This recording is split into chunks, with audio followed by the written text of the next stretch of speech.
सरस्वती नदी कैसे लुप्त हुई? क्या ये पवित्र नदी आज भी थार रेगिस्तान के नीचे बह रही है? प्रयागराज में गंगा, यमुना और सरस्वती नदी के मिलन को संगम कहा जाता है। कहते हैं कि यहाँ सरस्वती नदी दिखाई नहीं देती, लेकिन इसका महत्व है।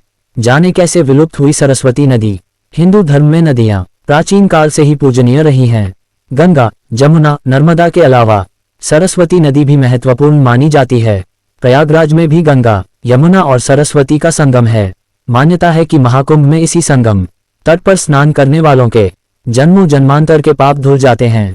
त्रिवेणी पर गंगा यमुना तो दिखती है, लेकिन सरस्वती नदी नजर नहीं आती। आखिरी कैसे लुप्त हुई सरस्वती नदी? क्या ये पवित्र नदी आज भी थार रेगिस्तान के नीचे बह रही है? जाने इन्हीं सवालों के जवाब। वेदों में सरस्वती नदी। वैदिक धर्मग्रंथों के अनुसार धरती पर नदियों की कहानी सरस्वती से शुरू होती है। ऋग्वेद और महाभारत जैसे ग्रंथों में सरस्वती नदी का जिक्र है। ऋग्वेद के नदी सूक्त में कई नदियों का वर्णन है, लेकिन इसके एक सूक्त में सरस्वती नदी को नदीत्मा कहा गया है। नदीत्मा का अर्थ है नदियों में सबसे उच्च और पवित्र। ऋग्वेद में सरस्वती नदी को यमुना के पूर्व और सतलुज के पश्चिम में बहती हुई बताया गया है। धार्मिक मान्यताओं में सरस्वती नदी को गंगा के समान पवित्र माना जाता है। सदियों से हमारी सभ्यता और विरासत को अपने में समेटने वाली धरोहर है सरस्वती नदी। शास्त्रों की विरासत को खुद में समेटे रखने वाली ये वो नदी है जिसके किनारे सबसे पहले सभ्यता जन्मी।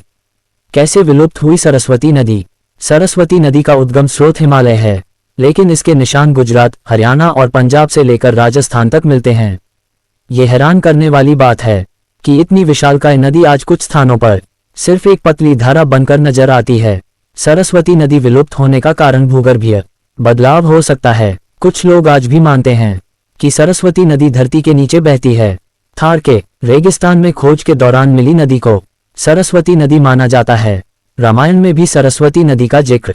सरस्वती च गंगा च युग्मेन प्रतिपद्या च उत्तरान वीरमत्स्याना भारुंडम प्राविष्टवनम। इस श्लोक के अनुसार वाल्मीकि रामायण में जब भरत कैकय देश से अयोध्या पहुंचते हैं, तब उनके आने के प्रसंग में सरस्वती और गंगा को पार करने का वर्णन है। सरस्वती नदी को मिला श्राप।